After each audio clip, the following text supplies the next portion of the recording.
Halo guys, selamat datang di GTA channel paling canggih di 2020. Akhirnya gue bisa dapetin AOC 24G2E5 setelah sekian lama. Sekian lama gue bisa pegang lagi. Gue ingat banget waktu itu sekitar 4 bulan atau 5 bulan yang lalu. Gue rasa awal-awal 2020 kali ya. Dan kita bikin GTA di top 10 itu di April 2020. Semenjak itu AOC ini selalu goib. Dan juga kemarin gue sempat bikin tentang 24MH. Ini nih yang paling gue sebel nih dari kalian nih. Ada beberapa dari kalian yang bikin gue sebel liat komen nih.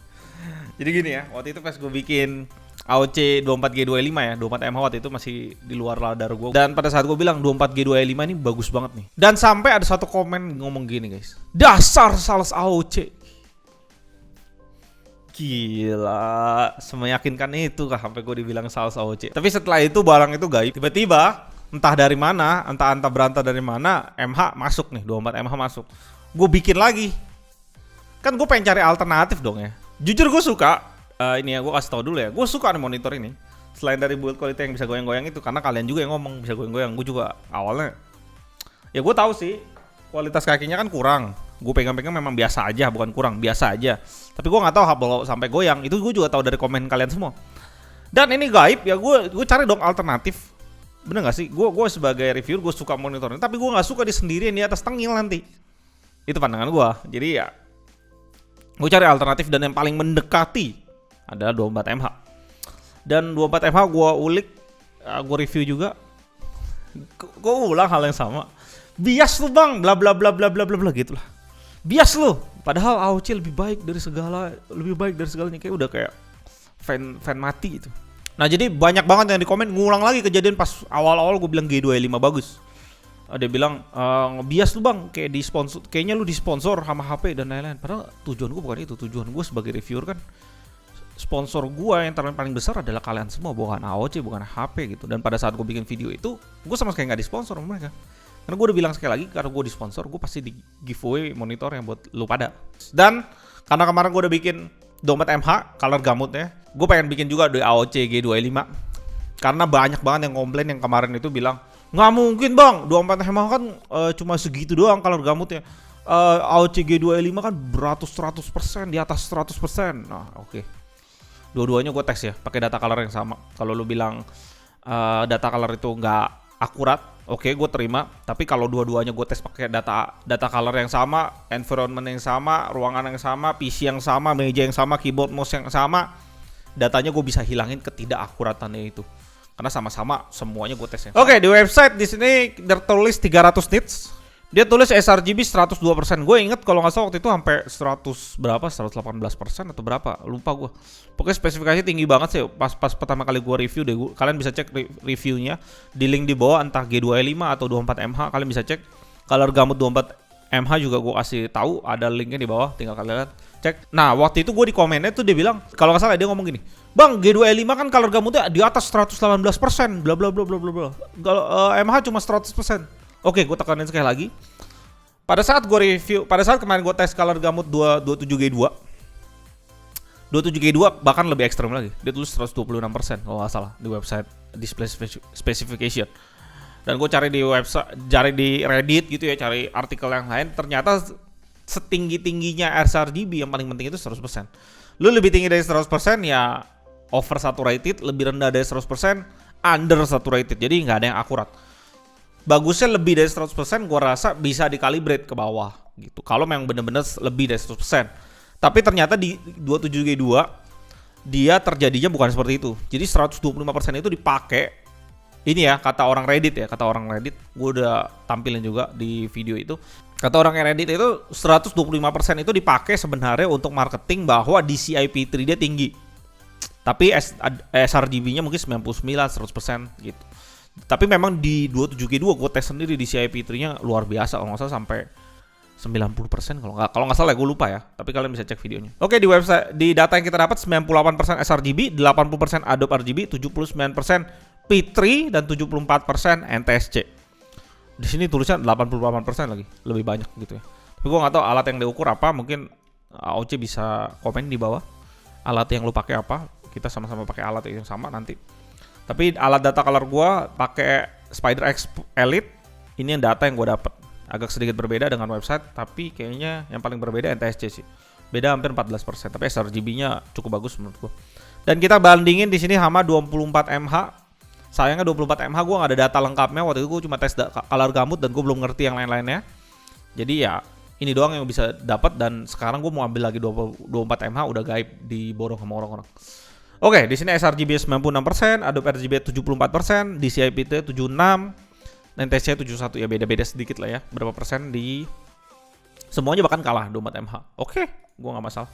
Oke, kita ulik lebih dalam untuk tone response-nya. Di sini gamanya bagus, ada di tengah-tengah, masih di tengah-tengah 1,8 dan 2,2, ini nice. Brightness-nya di sini yang gua aneh, guys. Oke, data color gue udah tes sampai 3 kali, guys. Ini gue tes sampai 3 kali dan datanya ngasilin hal yang sama, 230, 231, 232 kadang-kadang. Tapi nggak pernah sampai 300. Tapi pas gue ngetes pada saat gue compare dengan MK600, V2Q yang ngeklaim 250 nits, AOC pada saat gue hajar ke 100% settingan brightness-nya, dia memang tetap unggul. Keunggulannya di situ. Dan mungkin kalau dicek di MK600, dia nggak bisa stabil di 250 juga, pasti di 210 mungkin, gue nggak tahu, gue belum tes. Tapi di sini kita dapat 231,7 poin di brightness 100%, settingan 100%, dan white point dia nggak nyampe, nggak putih banget ya, masih 7000 ini ya Kelvin. Kalian bisa lihat, dan kontrasnya juga 230, sedangkan di website ditulis 1000/1 biasanya. Ya 1000/1 tipikal. Ya, DCR 80 juta ya gitulah. Tapi di sini gue dapat kontrasnya cuma 230, dan ini berdampak pada color akurasi kalau kontrasnya terlalu rendah. Nanti kalian bisa lihat datanya. Oke, di sini di push lagi, gue pengen ngetes fokus di brightness-nya doang untuk satu OSD. Jadi dia tes brightness di dua tipe, satu OSD presetnya, satu lagi di yang tadi mainin 0 sampai 100% di sini. Oke, di sini tetap dapat 231 poin. Kadang-kadang ada beberapa monitor yang di sini kalau nggak salah lebih tinggi atau lebih rendah, gua nggak tahu kenapa. Tapi make sense-nya adalah kalau brightness dan kontras di sini lebih enggak, yang di sini biasanya lebih tinggi. Yang OSD setting biasanya lebih rendah biasanya. Oke, kita masuk screen uniformity-nya. Menurut gua panelnya ini bagus. Kalian bisa lihat di sini 0, sini 2,3, delta E-nya nggak boleh lebih dari 3. Itu kita ngomong keakuratan. Di sini delta E to the closest. Kita ada perbedaan, ini unit yang gue pakai ya. Ini gue rasa unit per unit beda mungkin ya, gue nggak tahu, gue belum tes banyak. Tapi datanya kayak gini, 0,0, 2,3 ada perbedaan 2,3 poin, 2,1 poin di 83%, brightness-nya kembali bagus, 2 poin bedanya delta E-nya. Ini bahkan lebih kecil lagi pada saat brightness 50, 1,6 maksimum. Oke, kita lihat uniformity brightness-nya bagus juga, masih di bawah 10% perbedaannya. Ada 9 titik yang dites sama data color, dan di sini perbedaannya 9%, 10%. Nggak terasa banget lah. Jadi nggak apa-apa kalau di tengah berapa tadi? Kalau di tengah 200 tuh kan kalian bisa lihat 200. Bahkan di sini lebih rendah lagi ya, cuma dapat 200 brightness, dan di sini memang pasti lebih rendah biasanya karena dia ngetesnya cepat banget, ngerubah brightnessnya cepat banget, dan gua rasa panel IPS itu butuh waktu untuk dapetin peak brightness-nya dia. Kalian bisa lihat perbedaannya sekitar 10%. Ada 185, ada 183, ya maksimumnya 10% lah. Ya, masih 83%, brightness-nya tetap dia dapatnya di range-nya 10%. Ini nice banget. Soalnya yang nggak nice, gue pernah lihat di color uniformity itu pernah sampai 6, ada yang 6 monitor Acer kalau nggak salah. Acer yang paling murah. Oke, karena gue bilang kontrasnya agak kurang di sini, kalian bisa lihat datanya di sini setiap kali dia nampilin data black, warna-warna yang gelap, kalian bisa lihat di color akurasi di sini, dia hampir mendekati 3 delta E. Dan menurut data dan artikel yang gue baca, delta E itu yang bagus ada di bawah 2, ada di bawah 1 gitulah. Di bawah 1 lebih bagus lagi, di bawah 2 udah mulai susah ya. Batasnya ada 3 sampai 6. Dan di sini kalian bisa lihat AOC G2E5 punyain kontras yang cukup rendah, yang membuat color akurasi dia di setiap warna black itu kacau. Wah, terutama ini loh. Ini kacau banget nih. Di 6E ini kacau banget.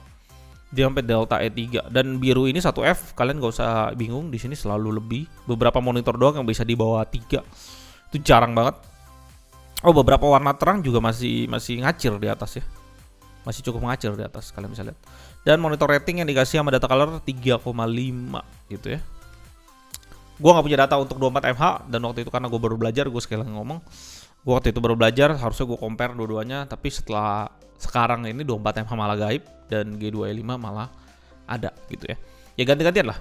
Oke, itu pengetesan data color gue, dan kita ngomong by data ya sekali lagi ya. Gue nggak ngomong by feeling, by spec dari website dan lain-lain. Dan spek dari website ini gue nggak tahu dia pakai apa alatnya. Mungkin kita bisa tanya sama AOC nanti, dan kita bisa tes dengan alat yang sama kalau memang kita punya kesempatan.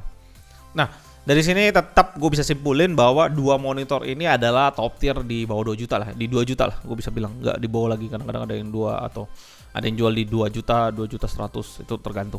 Argumen gue tetap sama, kalau lu pengen monitor lu satu doang nih ya, lu nggak berencana untuk punya dual monitor, ambillah G2E5 karena dia mempunyai brightness yang paling tinggi. Hanya dia yang punya brightness paling tinggi di kelas ya, di kelas di bawah 2 juta itu, 300 nits. Dan waktu itu gue tes juga, yang gue bandingin sama MK600 dan MP59G V2Q juga, dia tetap punya brightness yang paling tinggi kalau lu mau punya satu. Dan kalau lu rencana untuk punya dual monitor ke depannya, karena lu mau fokus gaming, lu mau fokus editing gitu ya, lu mau ambil 4K, dan kemarin baru ada pilih 4K yang harganya menarik banget ya, udah mepet ke 2K, ambillah 24 mAh. Itu saran gue, karena kakinya bisa ergonomik ya. Terus dia udah punya speaker, dan kebanyakan monitor gaming yang utama lu misalnya 240 Hz atau 144 Hz itu nggak punya speaker. Contoh Omen kayaknya nggak punya speaker, Omen 25F waktu itu. Terus monitor gua GK750 240 Hz itu nggak punya speaker.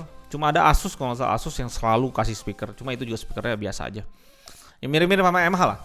Cuma bagusnya itu kan kalau lu ada speaker, meja lu nggak usah pakai speaker lagi, dan lu tinggal pakai 24 mAh di second monitor lu di untuk nyalain speakernya. Dan lagi karena dia ada ergonomic stand, pada saat lu beli 27 inch ke depannya, tingginya dia bisa rata setidaknya lu bisa angkat paling tinggi. Jadi dia tingginya rata walaupun bawahnya agak beda ya pasti, karena lebarnya kan beda 27 inch. Ya itu argumen gua kali ini.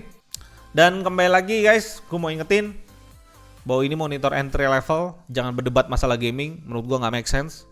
Kalau mau berdebat masalah gaming, kita berdebat di 144 Hz dan 240 Hz, itu lebih make sense buat gua.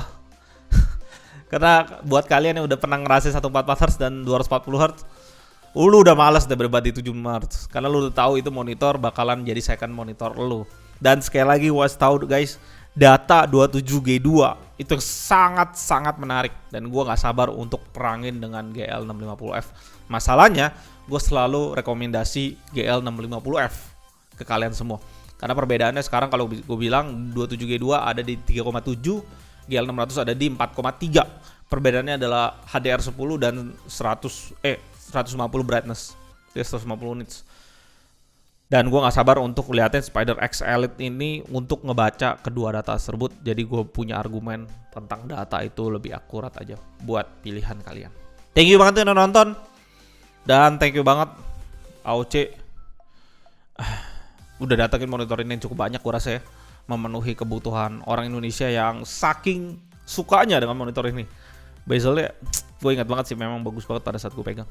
Cuma tetap aja ya gue sebel sama tombol OSD-nya yang masih tombol. Kembali lagi. Thank you banget guys yang udah nonton. Sampai jumpa di video berikutnya. Gue Aldwin, tetap canggih.